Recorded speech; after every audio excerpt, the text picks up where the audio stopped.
하나님 주시는 말씀 같이 보겠습니다. 시편 24편 3절과 4절 말씀입니다. 시편 24편 3절과 4절 말씀 우리 한음성으로 함께 읽겠습니다. 3절입니다. 시작. 여호와의 산에 오를 자가 누구며 그의 거룩한 곳에 설 자가 누구인가? 그 손이 깨끗하며 마음이 청결하며 뜻을 허탄한 데 두지 아니하며 거짓 맹세하지 아니하는 자로다. 아멘. 아멘. 지난주일 저희가 이 주제로 말씀을 묵상을 했습니다. 하나님의 거룩한 산, 여호와의 거룩한 곳에 늘 서기를 사모하는 마음이 저와 여러분에게 있었으면 좋겠습니다. 그 마음이 우리를 예배자로 세우는 거예요. 하나님은 예배자를 귀하게 여기십니다. 자, 우리가 다윗의 삶을 보면 다윗은 참 다사다난한 삶을 살았습니다. 고난도 많았고요, 실패도 많았습니다. 자, 그럼에도 불구하고 성경 전반에 걸쳐서 다윗이라는 이름이 등장할 때마다 우리는 어떤 느낌을 받냐 하면 하나님은 다윗을 정말 이뻐하시는구나, 한결같은 인상을 받습니다. 자, 그럼 하나님이 다윗을 이렇게 이뻐한 이유가 뭐냐? 다윗에게 이렇게 많은 흠이 있었는데 그럼에도 불구하고 하나님이 다윗을 이렇게 귀하게 여기시는 이유가 뭐냐 하면 하나님이 다윗의 중심을 보신 거예요. 이 다윗의 중심 안에는요, 항상 여호와의 산에 서기를 사모하는 이 갈망이 있었어요. 이 갈망이 다윗을 예배자로 만들었고, 하나님은 다윗의 이 중심을 보시고 넘어져도 세워주시고 넘어져도 또 세워주시고 실패하면 주님이 보존해 주시고, 자, 그래서 다윗의 삶은 우리 하나님의 손에 이끌린 삶, 정말 복된 삶이죠. 이렇게 복된 삶으로 만들어 주셨습니다. 여러분, 현대를 살아가는 저와 여러분은 과거와는 비교할 수 없이 바쁘고 과거와는 비교할 수 없는 분주한 삶을 살고 있지 않습니까? 자, 그럼에도 불구하고 시대를 뛰어넘어 어떤 상황에서도 관계없이 우리 모두에게 하나님을 향한 다윗의 이 갈망, 하나님의 거룩한 곳에 서기를 소원했던 다윗의 이 사모함들이 있기를 바랍니다. 하나님, 나도 여호와의 산에 거룩한 곳에 늘 서게 해 주십시오. 여러분, 인생에 좀 다른 부족한 부분이 있더라도 하나님 앞에 이 갈망, 이 사모함, 이 소원, 이 소원을 주님께 드리고 하나님으로부터 이끌림 받는 삶을 살아가는 우리 성도들 되시기를 바랍니다. 자, 오늘 우리가 읽은 이 시편 24편의 말씀을 보면 누가 여호와의 이 거룩한 곳에 설 수 있는가? 4절에 보니까 이렇게 말씀을 하고 있습니다. 손이 깨끗하며 마음이 청결하며 뜻을 허탄한 데 두지 아니하며 거짓 맹세하지 아니하는 자로다. 제가 이 말씀을 묵상해 보니까 이 조건이 돼야 여호와의 거룩한 곳에 서느냐 라기보다는 여호와의 산에 서기를 원하는 거룩한 갈망이 있는 사람들의 삶은 이러하지 않을까, 이렇게 저희가 해석을 하는 게 맞을 듯 싶습니다. 자, 근데 여기 보니까 손이 깨끗하다, 이렇게 시작을 하고 있습니다. 손이 깨끗하며. 자, 손이 깨끗하다는 것은 무슨 의미일까요? 자, 성경을 보면 이 손이라고 하는 표현이 많이 나오거든요. 손. 자, 그런데 성경에서 이 손이라고 하는 표현이 등장할 때마다 그냥 사람의 단순한 손만을 의미하지 않고 그 사람의 삶 전체나 그 사람의 행동을 이야기하는 경우들이 많이 있습니다. 자, 몇 구절을 제가 한번 예를 들어 보겠습니다. 시편 19편 1절을 보니까 하늘이 하나님의 영광을 선포하고 궁창이 그의 손으로 하신 일을 나타내는도다. 자, 여기서 하나님의 손, 궁창, 우주 가운데 드러난 하나님의 손, 자, 이것은 뭘 의미할까요? 하나님의 창조의 역사, 그 역사를 이끌어 가시는 하나님의 그 섭리를 말하는 것이겠죠. 한 구절 더 볼까요? 이사야 41장 10절입니다. 우리 잘 아는 구절인데 같이 한번 읽어볼까요? 시작. 두려워하지 말라, 내가 너와 함께 함이라. 놀라지 말라, 나는 내 하나님이 됨이라. 내가 너를 굳세게 하리라. 참으로 너를 도와주리라. 참으로 나의 의로운 오른손으로 너를 붙들리라. 아멘. 자, 여기서 오른손은 무슨 의미일까요?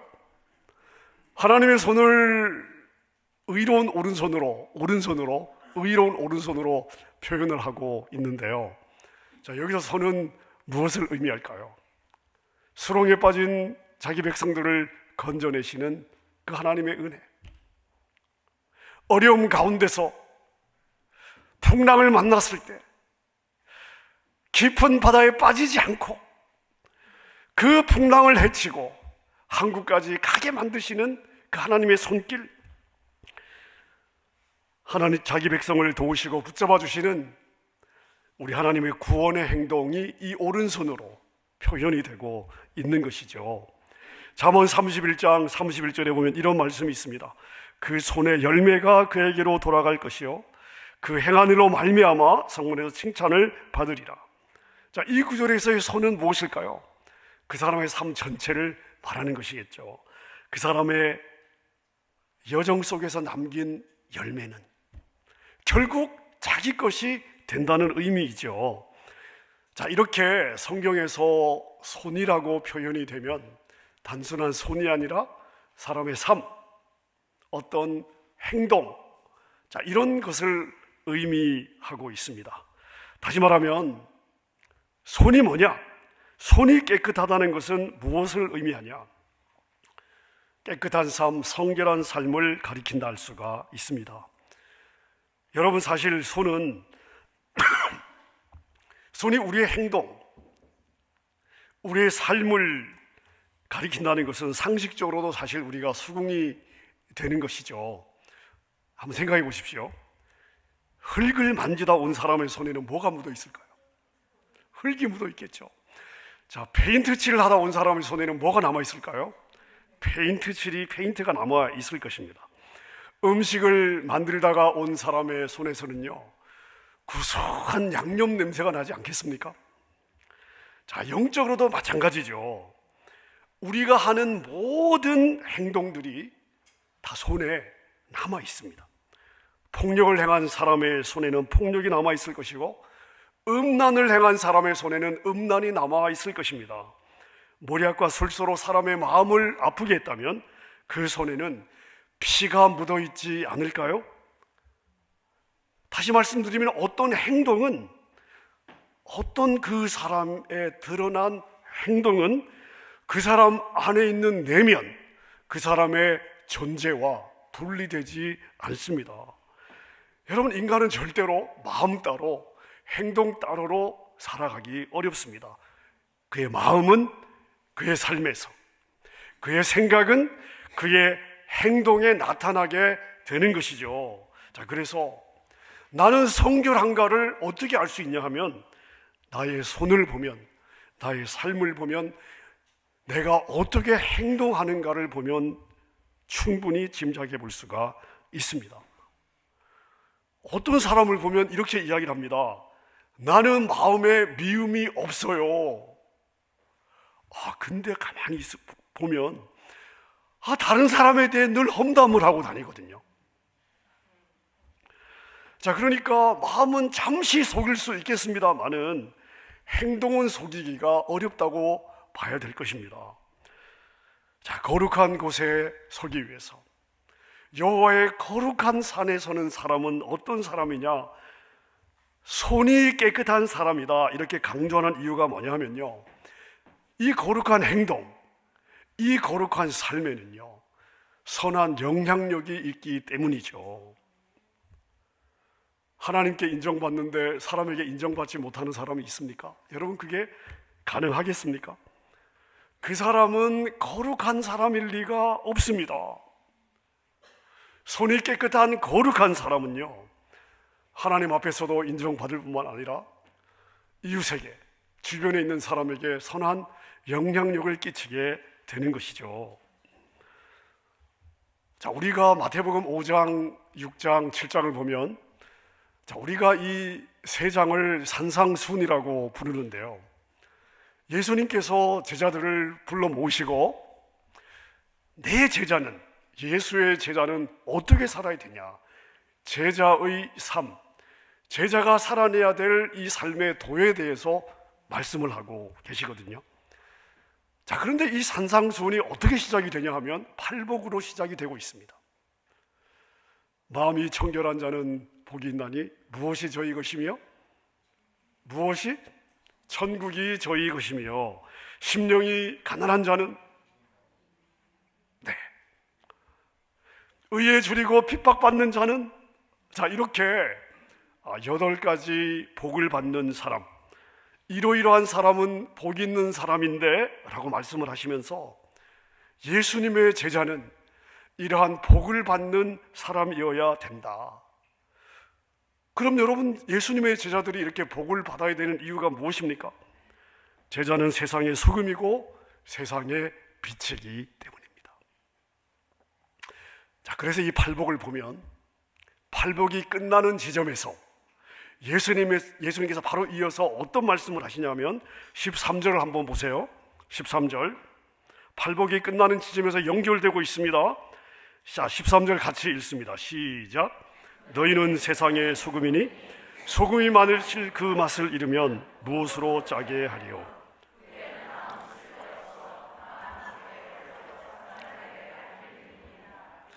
자, 예수님이 제자들의 정체성을 이야기를 해주고 있습니다. 너희는 소금이다, 너희는 소금과 같다라고 말씀하지 않으셨어요. 너희는 세상의 소금이다 라고 말씀을 하십니다. 자, 그러면서 소금이 짠맛을 잃으면 쓸모가 없다고 하시죠. 심지어 밖에 버려져 사람들에게 밟히게 되지 않겠느냐. 여러분, 사실 무시무시한 경고를 하고 있는 거예요. 그리스도인은 세상 속에서 어떤 존재냐? 소금의 존재입니다. 소금의 역할을 해야 되는 거죠. 자, 그렇지 못하다면 그리스도인인데 소금의 역할을 하지 못한다, 아무짝에도 쓸모가 없다는 거예요. 영향을 주는 삶을 사는 것이 얼마나 중요한가. 하나님은 저와 여러분들의 삶에서 선한 영향을 끼치는 삶을 이 정도로 기대하고 있구나 하는 것을 저희가 확인해 볼 수가 있습니다. 빛에 대한 말씀도 마찬가지 아닙니까? 14절을 보세요. 너희는 세상의 빛이라. 빛과 같다고 말씀하지 않으셨어요? 너희는 빛이라고도 말씀하지 않으셨어요?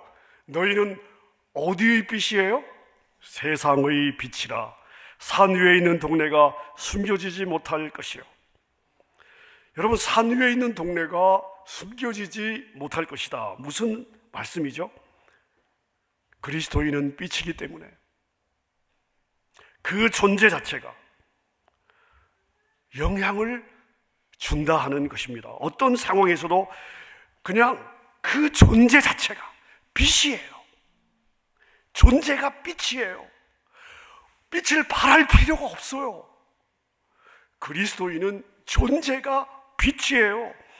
어떤 상황에서도 그리스도인이 그 상황에 존재하면 그 사람은 존재가 영향력을 주게 된다는 것입니다.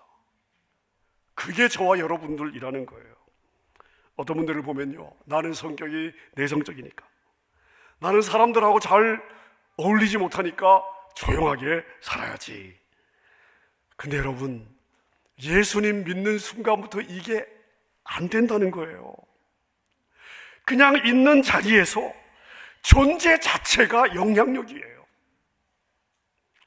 이게 바로 여러분이라는 것을 믿으시기를 바랍니다.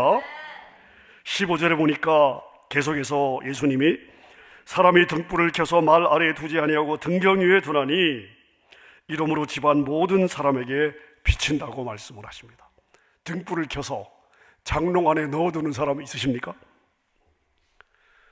여러분, 우리는 때로 나를 너무 작은 자로 여겨요.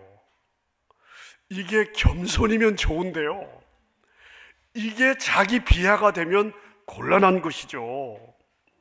우리 주님이 말씀하시잖아요. 내가 개인적으로 행하는 모든 일들이 집에서는 집안 사람들에게, 직장에서는 동료들에게, 나의 친구들에게, 나의 이웃에게 퍼져나가게 되어 있다. 빛은 그냥 비추게 되어 있다. 영향을 주게 되어 있다. 여러분, 이게 바로 하나님 나라가 확장되는 원리가 아닐까요? 이게 신앙생활이고, 이게 예수님의 제자의 삶,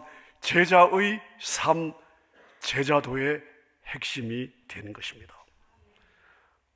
우리가 이런 말 하죠. 이런 말을 듣습니다. 예수 믿는 사람이 왜 그래?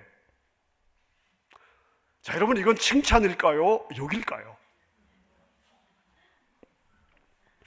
뭐 어차피 둘 중 하나 찍어 보시죠. 50점은 가지 않겠습니까? 한번 생각해 보세요. 여러분, 우리 이런 얘기는 안 하거든요. 이런 얘기 안 들어요. 술 마시는 사람이 왜 그래? 그런 말 하는 사람 있습니까? 사기치는 사람이 왜 그래? 그런 말 하는 사람 없어요. 여러분, 우리는 그런 말을 하지 않습니다. 예수 믿는 사람은 왜 그래? 여러분, 이 말은요, 일단은 칭찬이에요. 왜냐하면 예수 믿는 사람은 뭐가 달라도 달라야 돼. 자, 예수 믿는 사람에 대한 기대와 바람이 있기 때문에 나오는 말이겠죠.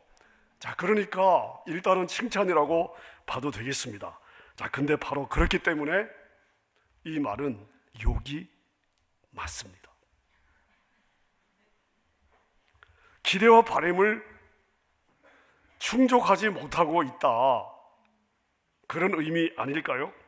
마땅히 그리스도인에게 있어야 될 선한 영향력이, 주변의 사람들은 이 사람이 그리스도인이기 때문에 뭔가 다를 거라고 당연히 기대하니 이건 참 감사한 일이고 칭찬인데, 어떤 선한 영향력도 볼 수가 없다, 반대로 악한 영향력만 끼치고 있구나, 예수 믿는 사람이 왜 그래? 여러분, 그래서 이런 말을 하는 것이겠죠. 자, 그럼 선한 영향력이란 무엇일까요? 선한 영향력. 자, 예수님께서 팔복을 말씀하시고 제자들에게 너희는 세상의 빛이야 소금이야 라고 말씀을 하시면서, 자, 이제 그 흐름의 결론으로 이렇게 말씀을 하십니다. 16절입니다. 16절 같이 읽습니다. 시작.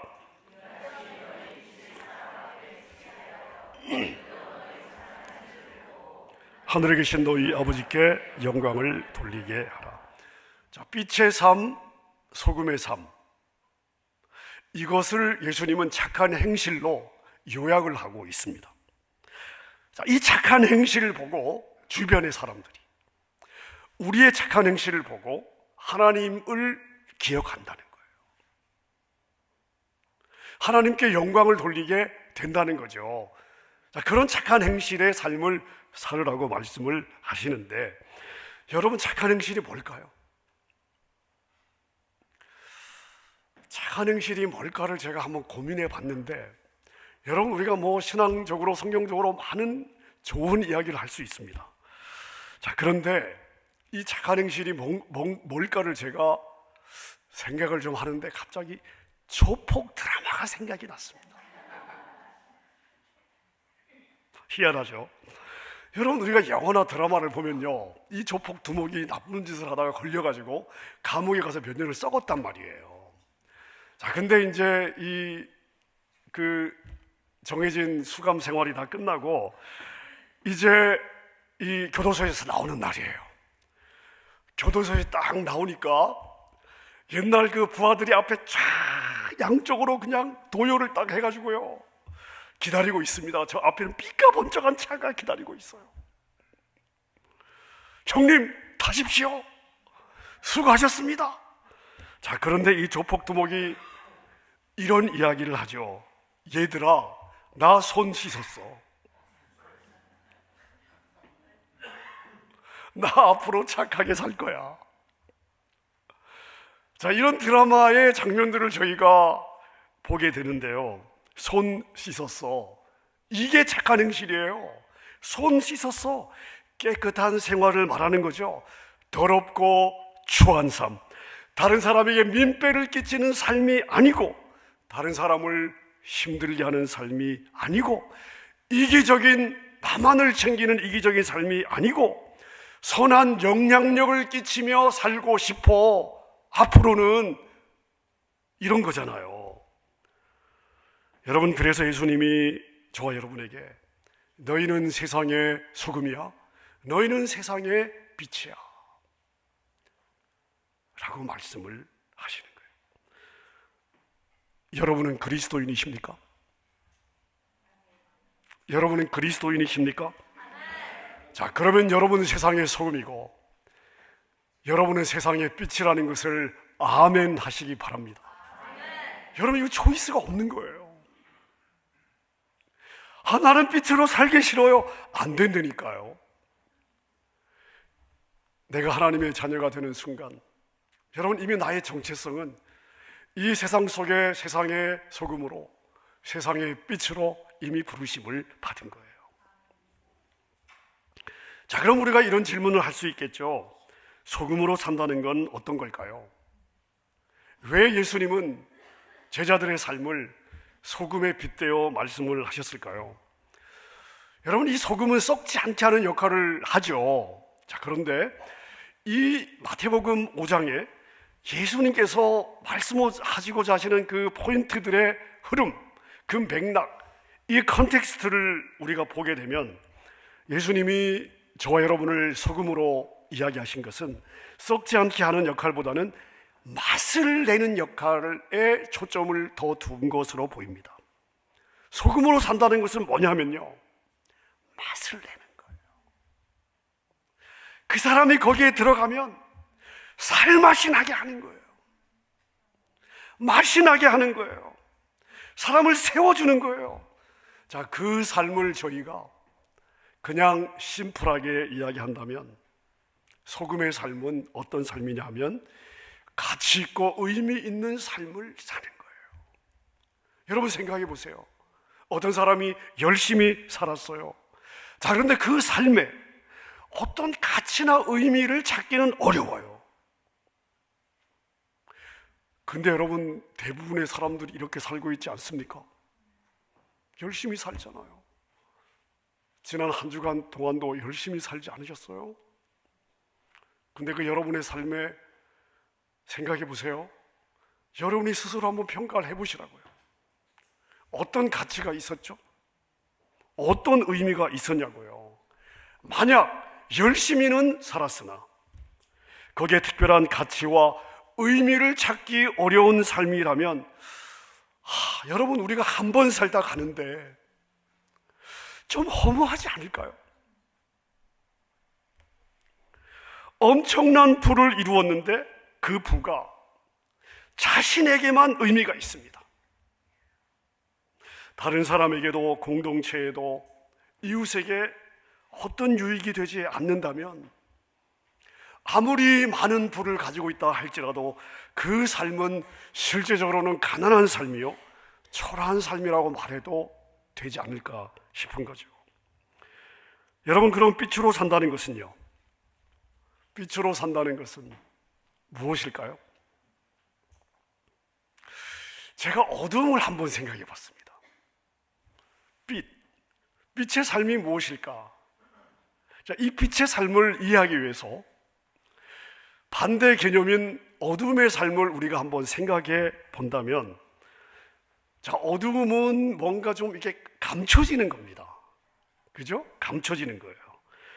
그 속에서 뭔 짓을 해도 사람이 모를 수 있다는 거.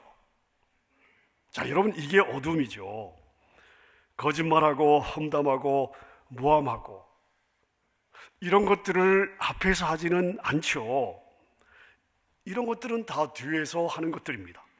거짓과 술수, 위선과 기만, 이런 것들을 다 어둠의 증상이라고 해도 될 것입니다. 자, 여러분, 그렇다면 빛으로 산다는 것은 무엇이죠?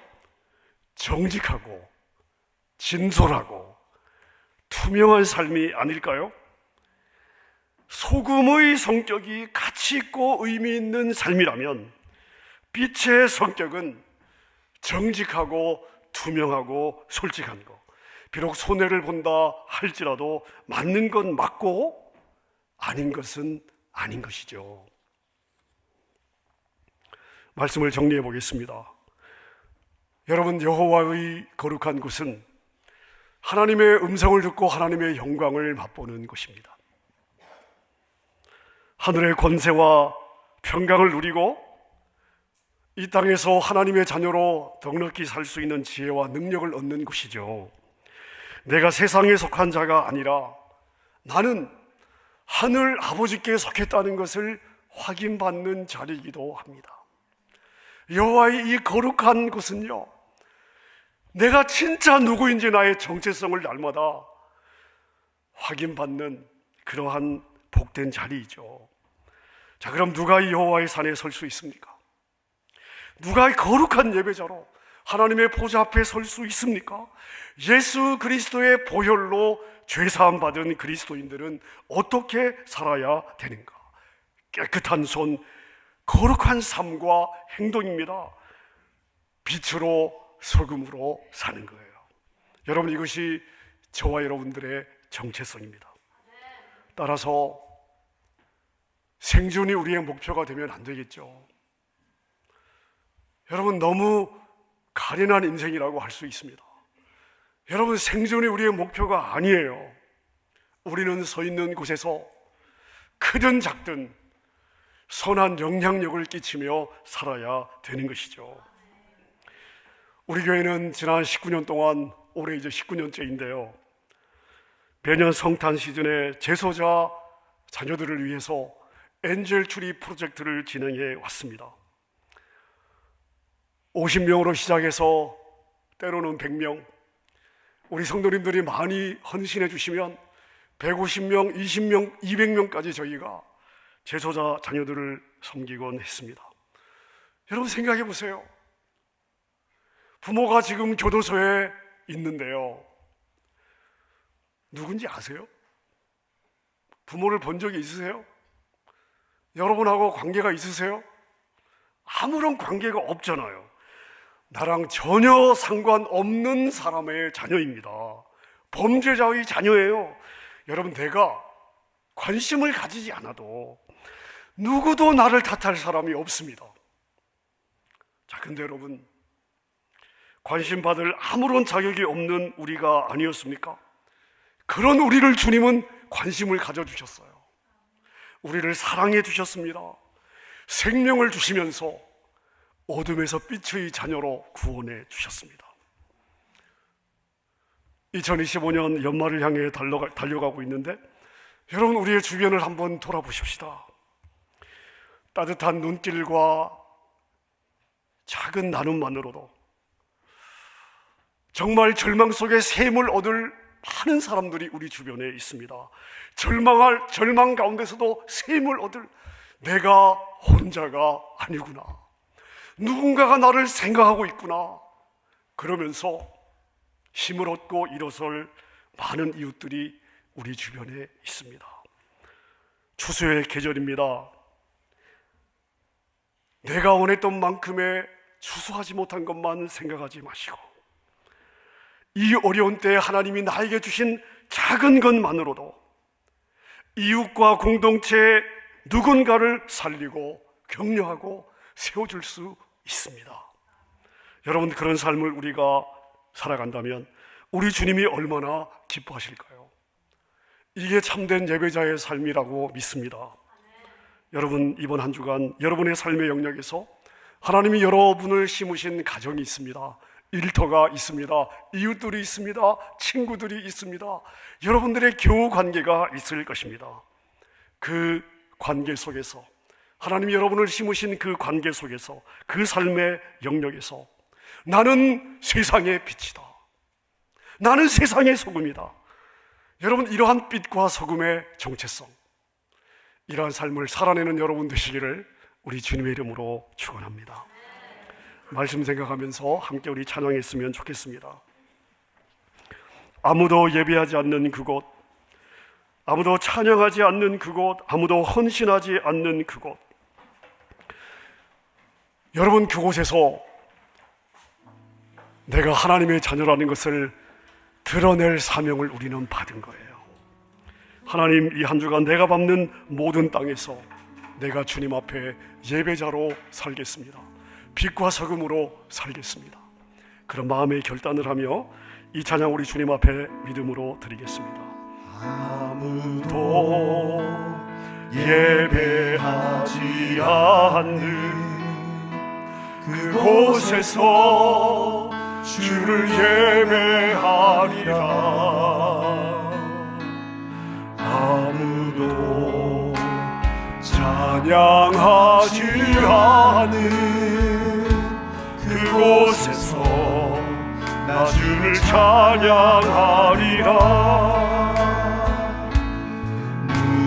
누구도 헌신하지 않는 그곳에서 주께 헌신하리라.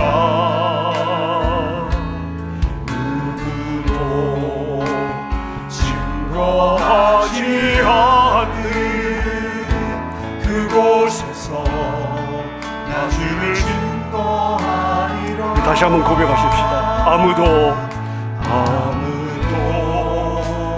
예배하지 않는 그곳에서 주를 예배하리라. 아무도 찬양하지 않는 그곳에서 나 주를 찬양하리라. 누구도 헌신하지 않는 그곳에서 주께 헌신하리라. 누구도 증거하지 않은 그곳에서 나 주를 증거하리라. 내가 하는 모든 땅 주를 예배하게 하소서. 주의 보혈로 덮어지게 하소서. 내가 선이고 주의 거룩한 곳 되게 하소서. 주의 향기로 물들이소서. 내가 밟는 모든 땅 주를 예배하게 하소서. 주의 보혈로 덮어지게 하소서. 내가 선이고 주의 거룩한 곳 되게 하소서. 주의 향기로